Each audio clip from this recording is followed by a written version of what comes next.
Good day and welcome to CDI Talks. My name is Anton Shekhovtsov and I'm the chair of the Center for Democratic Integrity, an Austria-based NGO that analyzes attempts of authoritarian regimes to influence politics and societies in Europe. Given the current tense situation over Ukraine, I've recently traveled to Kiev to learn more about the Ukrainian perspective, Ukrainian views on the crisis. One of my most insightful meetings was with Alya, Shandra, a very well-known Ukrainian journalist, civic activist, and editor-in-chief at Euromaidan Press, an English-language website that provides news reporting on Ukraine-related issues and developments. One of Chandra's recent publications is a research paper titled "The Surkov Leaks: Inner Workings of Russia's Hybrid War in Ukraine" that was co-authored with Robert Seeley and published by the Royal United Services Institute. Alya Shandra kindly invited me to her home and we talked about her research, Russian political warfare, and Western support for Ukraine. Here's our conversation. As always, I invite you to like this episode and subscribe to our channel to receive notifications for the future episodes of CDI Talks. Alya, thank you very much for the opportunity to talk to you.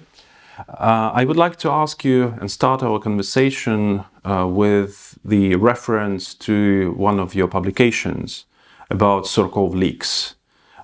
You co-authored, I think, this report with your colleague. Could you please tell me what this report was about?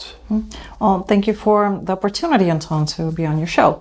So the report was about 3 tranches of leaks from the office of a Putin top aide, Vladislav Surkov, who was often, he was called the Great Cardinal of the Kremlin. Right now, we don't actually know what his position is because he resigned, but most likely that he does keep carrying on some function in the Russian government.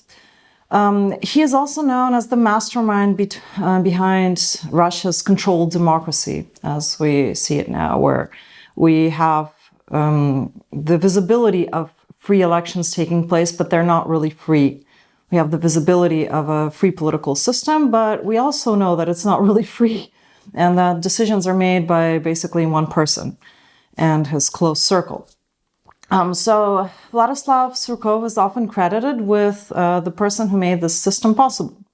And insiders in the Kremlin in Russia, they said that basically no political decision could be made without his approval, and no political movement could take place without his approval. So Vladislav Surkov was the man who was in the first stages of the Russian-Ukrainian war, and during Euromaidan also tasked with the goal of keeping Ukraine in Russia's sphere of influence. And later this grew on to be known as the hybrid war of Russia against Ukraine. Well, before that, he was also managing the occupation administrations in Georgia, Russia's occupation administrations in Georgia, Transnistria, and South Ossetia. So he actually hails from those places, so he knows how this works. And these emails, they concern a time period that is relatively... These emails were leaked. Yes, these emails were leaked.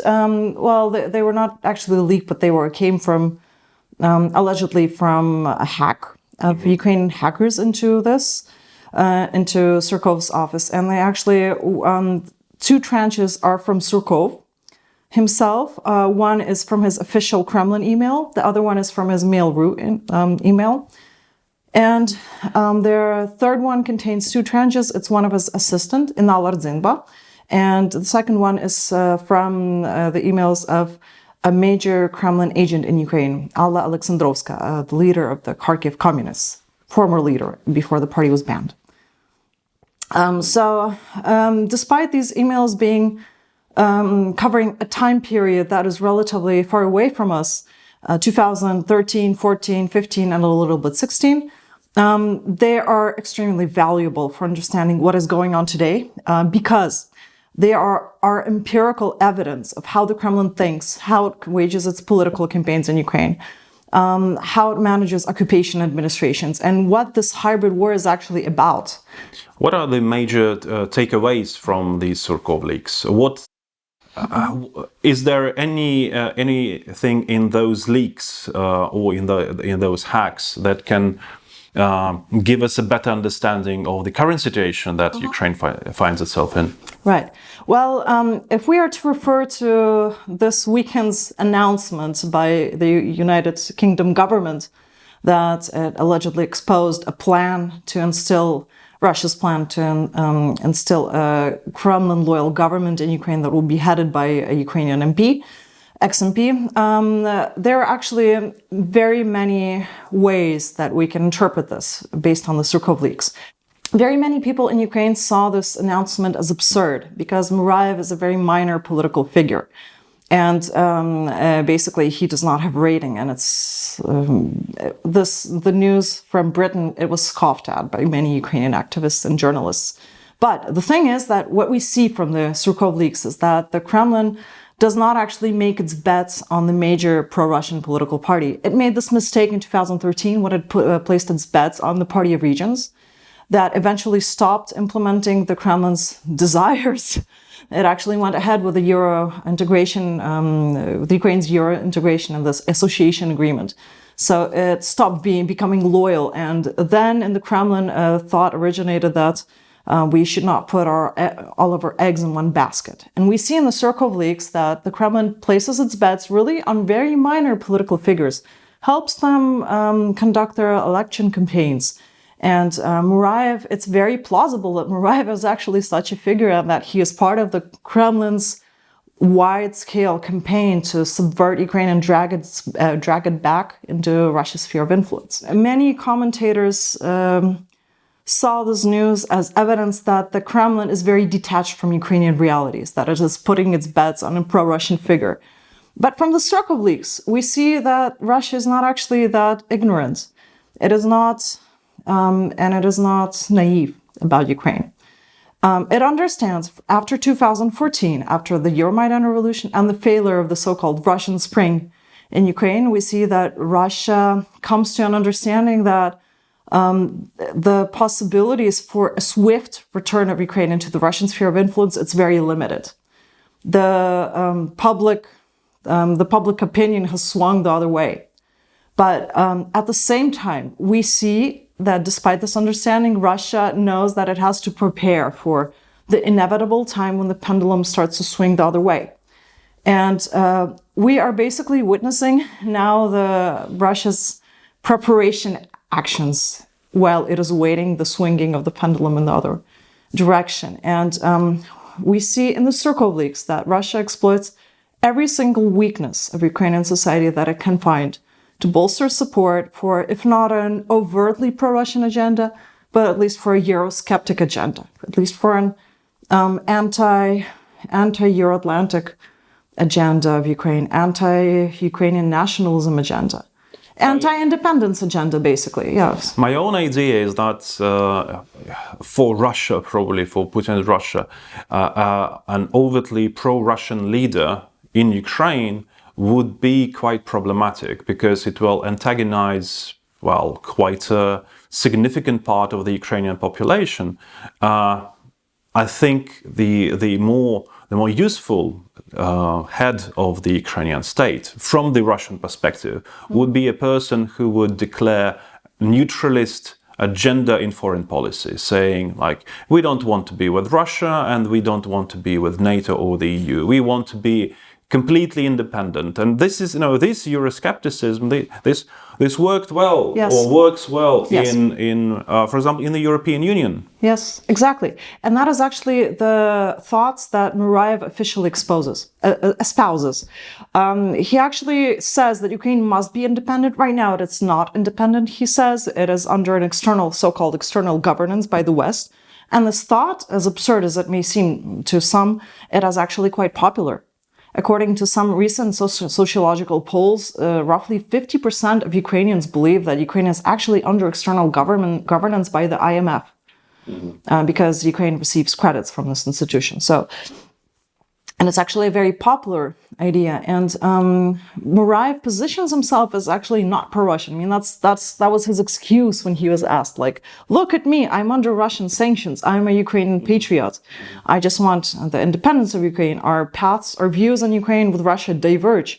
So he actually positions himself as not being pro-Russian. And of course, The Kremlin knows that it has no chances of winning with an overtly pro-Russian candidate, and that's not And what that the would, of Kremlin is course, seeking. lead to a civil conflict. If you will have a pro-Russian leader as the head of this, puppet regime in Kiev, but a person with the sort of this neutralist agenda, that would be, I think, more useful. I mean, I'm talking only hypothetically, of course, and also this neutralist agenda, it is also fake. Because any neutralist agenda for Ukraine means that it will be part of the Russian sphere of influence. There is no other path. And for Ukraine, which is sandwiched between the West and Russia, it cannot be neutral. It's not Switzerland. When Switzerland is a country it's surrounded by quite friendly liberal democracies. Ukraine cannot afford being neutral in this way. Exactly. But that is why specifically Russia keeps promoting this idea. We also saw in the Surkov leaks that it is a major point for all of the candidates that Surkov supported. For instance, in this federalization, there was like this plan for Ukrainian regions to push for a de facto federalization of Ukraine. And one of the major arguments that the Kremlin approved arguments, of course, was that Ukraine needs to have a neutral status to be so-called independent, and that Russia actually shuttled in marginal European political figures that would bring the examples of Switzerland, of Austria, as a model for Ukraine, which of course will not work in our situation. So it is just a convenient narrative that Russia keeps pushing, as it looks ostensibly independent and not pro-Russian, just like its own way. There are people in the West who do believe that neutrality would be a good thing for Ukraine, that it will solve the problem. Unfortunately, actually, this does not work. Take an example of Moldova, that already in the 90s, it enshrined into its constitution the neutral status, that it would not seek any membership in NATO or in any military alliances. It didn't really lead to the withdrawal of the Russian troops from Transnistria. It did not help. Declaring a neutral status did not really help Moldova. So it will not help Ukraine. We, of course, we know exactly what Russia wants from Ukraine. And this is not a neutral status. We need not look far, because actually Ukraine had a non-aligned status until 2018. Actually, only in 2018 was it enshrined in the Ukrainian constitution that Ukraine's strategic goals are Euro-Atlantic integration. And a strategic course for NATO membership was declared. And in fact, yes, many people in the West think that this would be a good idea for Ukraine, and many people promote it now amid this conflict, like it would be a solution to the problem, which of course it would not be. But what is really important for Russia is the amount of people in Ukraine that support this idea. And this number has actually remained quite stable. And of course, it's very comfortable for many circles in the West to think this way, because, nobody wants to have a conflict, and many people still cherish this idea that a neutral status will solve the situation. But I want to ask you this: from the Ukrainian perspective, do you see any developments in Western responses to Ukraine, the crisis around Ukraine, Russia's aggression? Is there a development, evolution, or what do you think about this? I think in the light of the recent military so-called escalation, despite the fact that the number of Russian troops has actually remained quite stable on Ukraine's border for years, that basically this was a bit of a move of Russia to test the ability of the West to respond. So it's like a testing maneuver to see how the West will act if actually there is an escalation. And I'm afraid that that Russia got the signal that the West would not respond in a unified manner. The West is divided over what to do with Ukraine. We see this from NATO's response. We see this from response of NATO partners such as Germany, which is blocking the shipment of weapons to Ukraine, even from NATO ally states. So this is one development, I think, the recent development is Russia's escalation as a means of testing. Then also the recent, but what is actually gives hope is the response of the UK, which was very much ready to send weapons to Ukraine and already has done this. This is met with great enthusiasm in Kiev and very big gratitude. And of course, all help from other allies such as the Baltic states. It is very welcomed and we are grateful for this.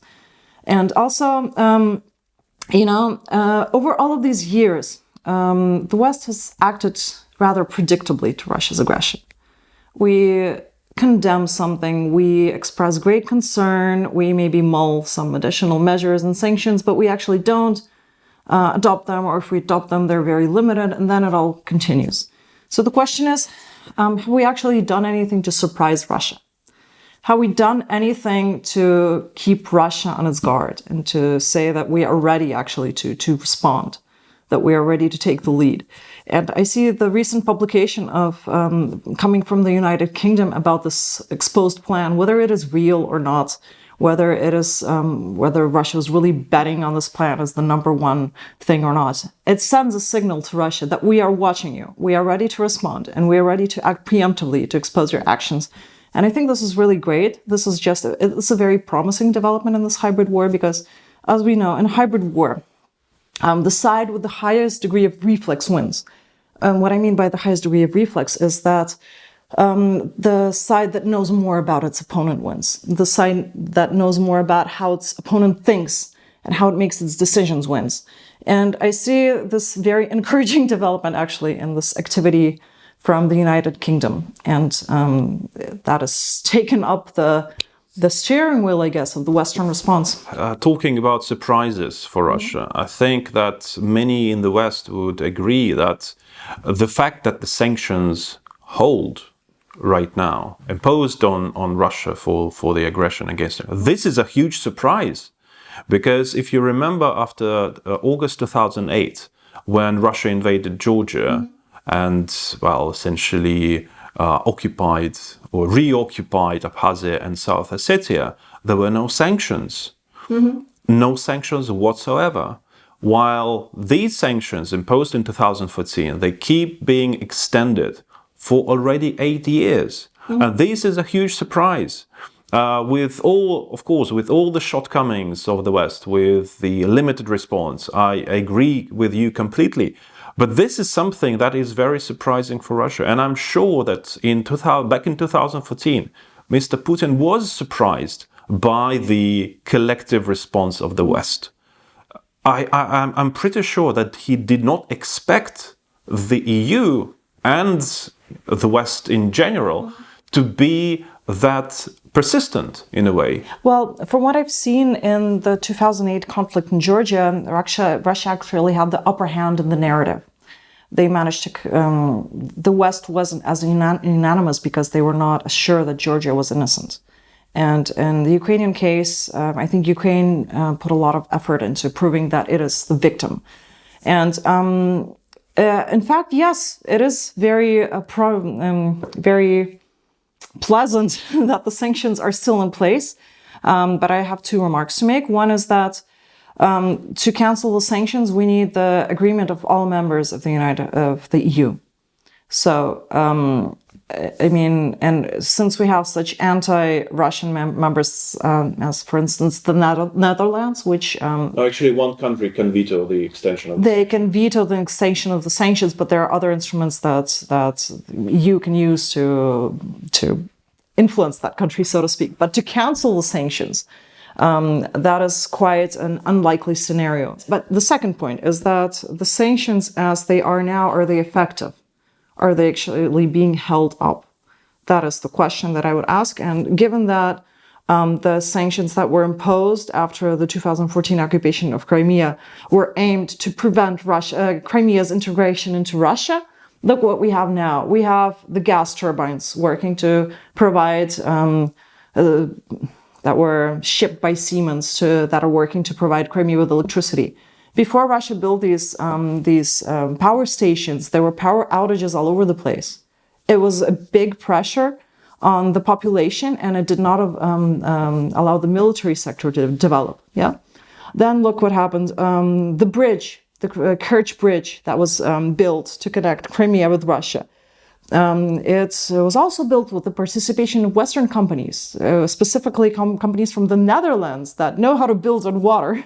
It is thanks to them that Russia could pull this off.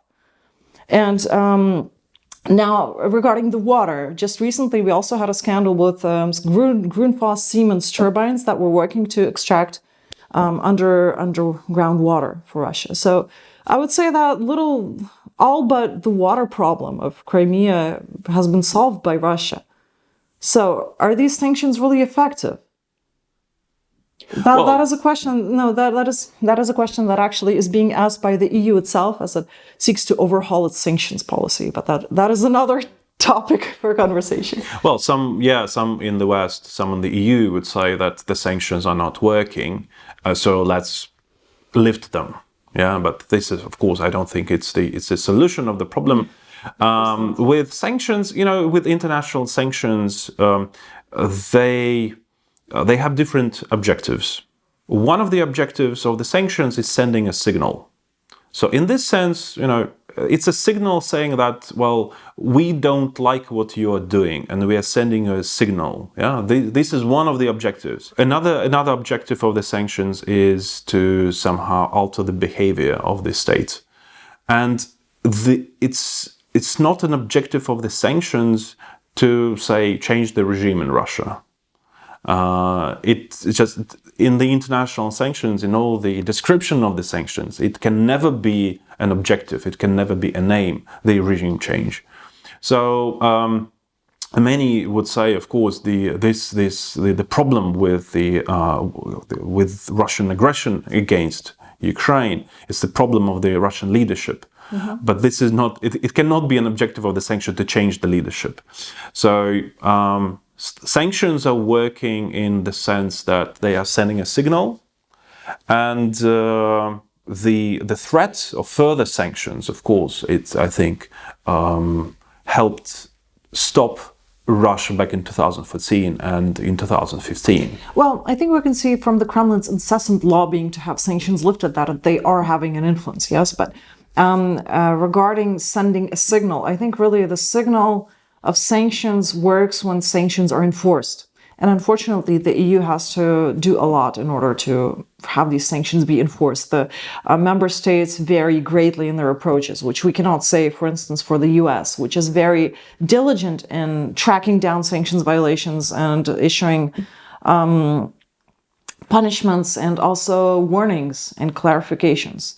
All of this active approach of the OFAC, it actually leads to sanctions being working and actually being a danger for the Kremlin regime. So I think the EU can move in this direction, and of course lifting sanctions is not an option. You have to just make them work. If they're not working, you need to make them work. From the Ukrainian perspective, where do you see weak spots in the EU? What countries or what country is the most problematic in the sense of, providing little support for Ukraine? I know that currently Ukraine's foreign ministry is not very happy with Germany, and you also mentioned Germany. Do you think it is a real problem? I think it is, because of the position that Germany has in the European Union as an unofficial leader of this union. I think because of the great economic power that Germany has, and the great connections to Russia, basically. Ukrainians were very disappointed with Germany's decision to push forward Nord Stream 2. Not only Ukrainians, of course, the Baltic states and Poland as well.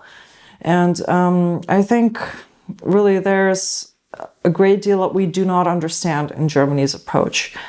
How German leaders can think that by any appeasement they will move closer to a peace. It just doesn't work. Appeasement does not work. And I think that is basically the number one problem that Ukraine sees right now. And of course, there are other countries that are traditionally pro-Russian. Well, France also has expressed skepticism towards helping Ukraine. So France is another large locomotive of the European Union that is problematic. But I think that it's Germany right now which is espousing the most questionable statements for Ukrainians right now. But at the same time, Germany would say that it helps Ukraine in a different way. You mentioned that it blocks shipments of weapons, of arms, but at the same time it could say, well, but we provide free healthcare for the wounded soldiers and officers of the Ukrainian army, and we help in other ways too. The problem is that there will always be wounded soldiers until, of course, eventually we run out of soldiers that can defend Ukraine if this war is not stopped. And right now, the thing that Ukraine really needs is the West's solidarity to back it while it is defending itself. We are not asking for NATO troops on the ground. We're not asking you to fight for us. We're just asking for your support. We're facing a quite stronger militarily stronger enemy. We are willing to fight, but we need your support. And I think that's really the least that the West can give right now, because in the recent years, Russia has shown itself to be hostile to the West, to be ready to attack the West in any way that it is possible for it. I mean, it is strange for me how the West can continue to think that if it just gives in a little, then Russia will change its behavior. If we have seen in practice that if you give a yard, Russia will take a mile. In defense of the West, I can say, okay, so you feel that some countries in the EU, for example, do not understand the needs of Ukraine, but then why don't you try to convince us otherwise? Is there, do you have lobby groups working in EU countries? Because Russia is working on the ground. Russia is, infiltrating. Russia is doing propaganda. If Ukraine thinks that you can just say, well, we are the victims of the Russian aggression, and that's it, and everybody should believe you straight away, well, this is not the case. Well, I'm just a humble journalist. I do not know what lobby groups Ukraine has.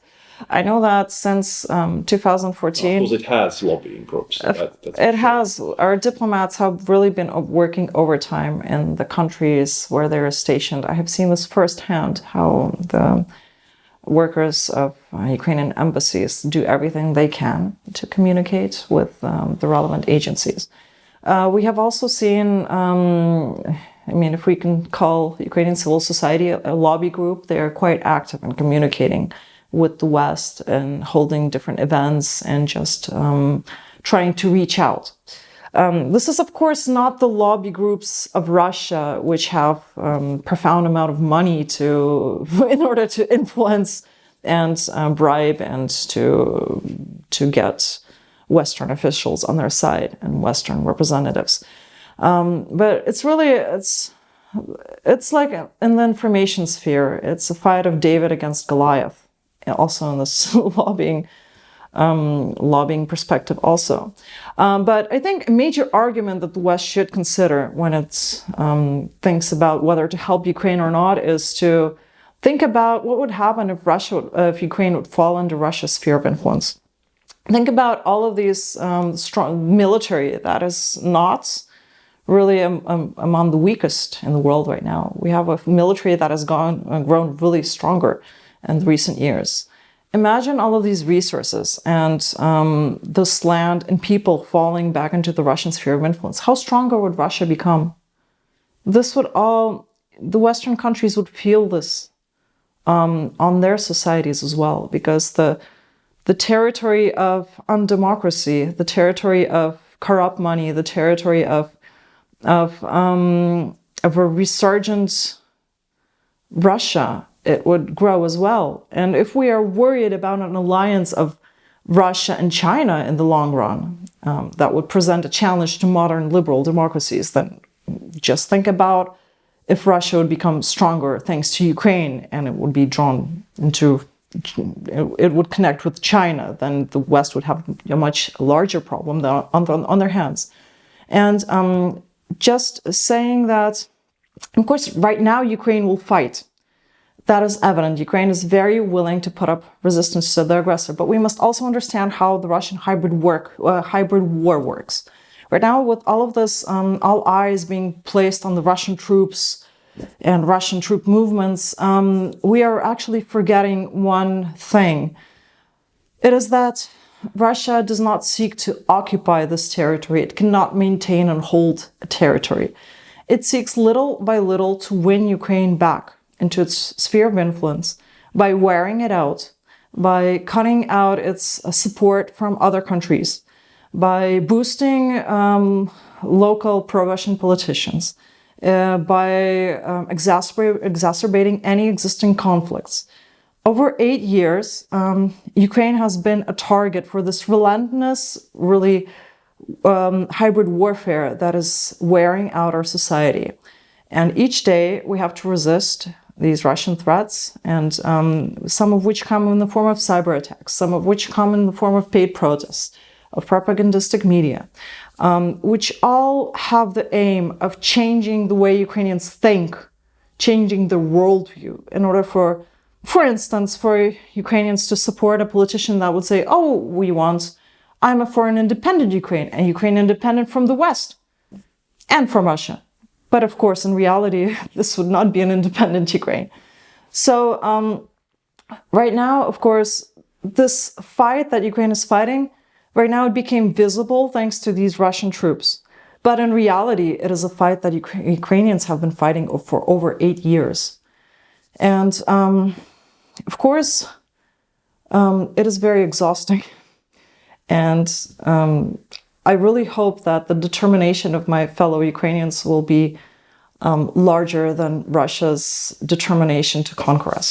You know, in the West, some people would say, why should we support Ukraine? Of course, you gave one of the answers to this question saying, well, you don't really want Russia to become even a bigger threat to the West together with Ukraine. This is one answer. But they would say, some people would say, why should we support? Okay, so Russia will become stronger, but is Ukraine in a way redeemable? Is it, if it becomes part of the West, will it bring anything to the West?